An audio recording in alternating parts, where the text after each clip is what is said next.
ఇప్పుడు మనము back pain అంటే ఏంటి, తర్వాత లంబార్ స్పాండిలైటిస్ అంటే ఏంటి అనేది తెలుసుకున్నాం. జనరల్‌గా ఏమవుతుందంటే అందరూ back pain, back pain, back pain అని చెప్పడం జరుగుతుంది. బట్ లంబార్ స్పాండిలైటిస్ అంటే ఏంటి? బ్యాక్ పెయిన్ అనేది జస్ట్ సిమ్టమ్ అండి. అంటే ఇర్రెగ్యులర్ పోస్చర్ వల్ల అవ్వచ్చు, లేదంటే మజిల్ కంప్రెస్ వల్ల అవ్వచ్చు, లేదా పట్టేయడం వల్ల అవ్వచ్చు, లేదంటే హెవీ వెయిట్స్ లిఫ్ట్ చేయడం వల్ల అవ్వచ్చు. ఇది వచ్చేసి కొద్దిగా అక్యూట్ కండిషన్స్‌లో ఉంటుంది, క్రానిక్ కండిషన్స్‌లో కూడా ఉంటుంది. అక్యూట్ కండిషన్ వచ్చేసి కొన్ని రోజులు మెడికేషన్ లేదంటే రెస్ట్ తీసుకుంటే సరిపోతుంది. క్రానిక్ కండిషన్ దీర్ఘకాలికంగా గనక మనకు బ్యాక్ పెయిన్ గనక అట్లే ఉంటే మనం ఏం చేస్తా ఉన్నాం అనేది మెయిన్‌గా పరిగణలోకి తీసుకోవాలి. అది వచ్చేసి జస్ట్ ఏమంటారు మనకు సిమ్టమ్ లెక్క కనపడుతుంది. Next lumbar spondylitis. Lumbar spondylitis అంటే ఏమవుతుందంటే ఎప్పుడైతే బోన్స్ ఎప్పుడైతే వీక్ అయిపోతాయో అక్కడ మధ్యలో ఉన్న కార్టిలేజ్ వచ్చేసి కంప్రెస్ అయిపోయి డ్యామేజ్ అయిపోయి ఒక బోన్ అనేది ముందుకు ప్రొట్రూడ్ అవ్వడం జరుగుతుంది. Which is known as bone spur అని చెప్పడం జరుగుతుంది. ఎక్కడ ఏ ఏరియాలో అయితే ఆ బోన్ స్పర్స్ ఫామ్ అవుతాయో అలాంటి ఏరియాస్తో అలాంటి పేర్లతో పిలవడం జరుగుతుంది. ఒకవేళ సర్వైకల్ రీజన్తో కనుక పెయిన్ అయితే సర్వైకల్ స్పాండిలైటిస్ అంటారు. లంబార్ రీజన్లో కనుక మనకు అలా పెయిన్స్ వస్తే అలా స్పర్స్ డీజనరేషన్ జరిగితే కనుక లంబార్ స్పాండిలైటిస్ అని చెప్పడం జరుగుతుంది. ఈ లంబార్ స్పాండిలైటిస్ వల్ల ఏమవుతుందంటే పక్కడున్న నర్వ్ ఏదైతే ఉంటుందో సయాటిక్ నర్వ్ అనేది బైలాటరల్గా ఇరువైపులా ఉంటుంది. మన బటక్ రీజన్ నుంచి S shaped longest nerve in the body అనమాట. మన బటక్ రీజన్ నుంచి మన గ్రేట్ టో దాకా అది స్ప్రెడ్ ఉండడం జరుగుతుంది. ఎప్పుడైతే ఈ బోన్స్ కంప్రెషన్కి గురైనప్పుడు పక్కనున్న నర్వ్ అనేది కంప్రెషన్కి గురవుతుంది. అప్పుడు మనకు పెయిన్ రావడం అనేది జరుగుతుంది. పెయిన్ అంటే ఎలాంటి పెయిన్ అంటే ఇట్లా గుంజడం లాగడం టైపు. మనము ఫ్లెక్షన్ ఎక్స్టెన్షన్ ఫర్ ఎగ్జాంపుల్ వాష్రూమ్కి వెళ్ళినప్పుడు కూర్చొని లేచేటప్పుడు కానీ, కింద కూర్చొని లేచేటప్పుడు కానీ, లేదా అంటే కార్లో ఎక్సలేటర్ ప్రెస్ చేసి మళ్ళీ తీసుకునేటప్పుడు కానీ, ఇలాంటి సందర్భాల్లో మనకి ఎక్కువ ఈ నర్వ్ అనేది కంప్రెస్ అయిపోయి నొప్పి అనేది రావడం జరుగుతుంది.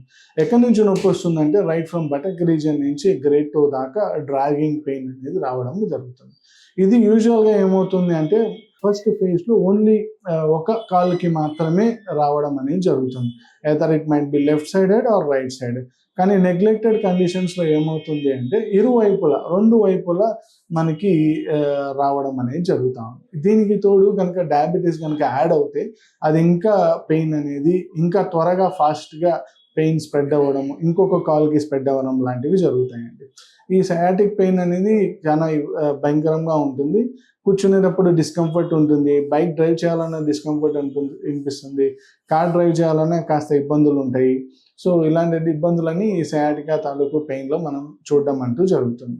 సో ఈ సయాటికా పెయిన్ అంటే బేసిక్గా B12 డెఫిషియన్సీ ఉందా, B12 నిర్ణీత వాల్యూస్లో ఉంటున్నాయా, లేదు తగ్గింది అంటే ఏ మేరకు తగ్గింది, ఇంకా సప్లిమెంట్స్ ఏవేవి తింటే అంటే మాంసాహార కూతుర్లలో B12 అనేది అధిక శాతంలో ఉంటుంది. సాల్మన్ ఫిష్ కానీ, టూనా ఫిష్ కానీ, తర్వాత మష్రూమ్స్ కానీ, ఎగ్స్ కానీ, వీటన్నిటిలలో మనకి B12 అనేది ఎక్కువగా అధిక మోతాదులో ఉంటుంది. సో ఇవన్నీ తీసుకోవడం వల్ల మనకి నరం అనేది బలహీనపడిన నరం అనేది బలంగా తయారవ్వడం అనేది జరుగుతుంది. వాటితో పాటుగా రెగ్యులర్ మెడికేషన్స్ వేసుకుంటూ మనం ఈ సయాటికా నుంచి విముక్తి అయితే పొందగలం. హోమియోపతిలో దీనికి ఎక్సలెంట్ రిజల్ట్స్ ఉన్నాయండి. సయాటికా కంప్రెస్డ్ అయిన నర్వ్ని మూమెంట్ జరిగించేసి మీరు ఫ్లెక్షన్ చేసేటప్పుడు కానీ, ఎక్స్టెన్షన్ చేసేటప్పుడు కానీ బాగా మంచిగా రిజల్ట్స్ వచ్చేదానికి చాలా మంచి స్కోప్ ఉందండి. సో స్పాండిలైటిస్ కంప్లైంట్స్కి డయాగ్నోసిస్ అనేది చాలా important.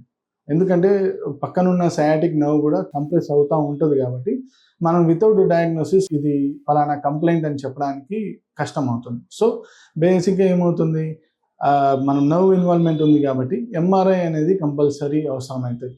So magnetic resonance image compulsory చేయించుకొని తీసుకురావడం వల్ల మనం అక్కడ కంపల్సరీగా పేషెంట్కి డీటెయిల్గా ఇక్కడ కంప్రెస్ అవుతూ ఉంది అని మనం డీటెయిల్గా ఎక్స్ప్లెయిన్ చేయడానికి చాలా మటుకు హెల్ప్ అవుతుంది. అది మనకు డయాగ్నోసిస్ కూడా హెల్ప్ అవుతుంది.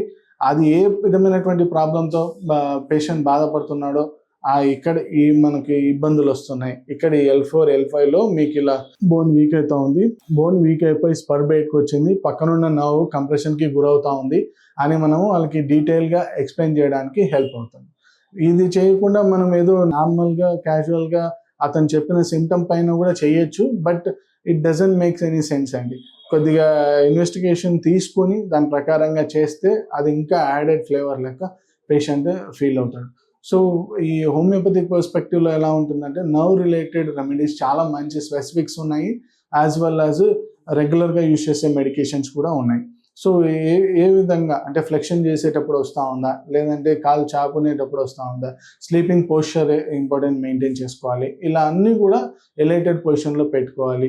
ఇంకా కొద్దిగా కూర్చునేటప్పుడు కొద్దిగా ఎత్తులో పెట్టుకునే ఉండే విధంగా పెట్టుకోవాలి, అవన్నీ కూడా చేయడం అంటూ జరగాలి. సో హోమియోపతిలో మనకి ఏంటంటే కంప్లీట్గా మనకి nerve related things, skin related థింగ్స్లో ఎక్సలెంట్ రిజల్ట్స్ ఉన్నాయి. సో దాన్ని బట్టి మనం ఏంటంటే నియర్ బై ఉన్న డాక్టర్ కేర్ని కానీ కింద స్క్రోల్ చేయబడుతున్న నెంబర్ కానీ కన్సల్ట్ చేసి మంచి రిజల్ట్స్ అనేది పొందాలి.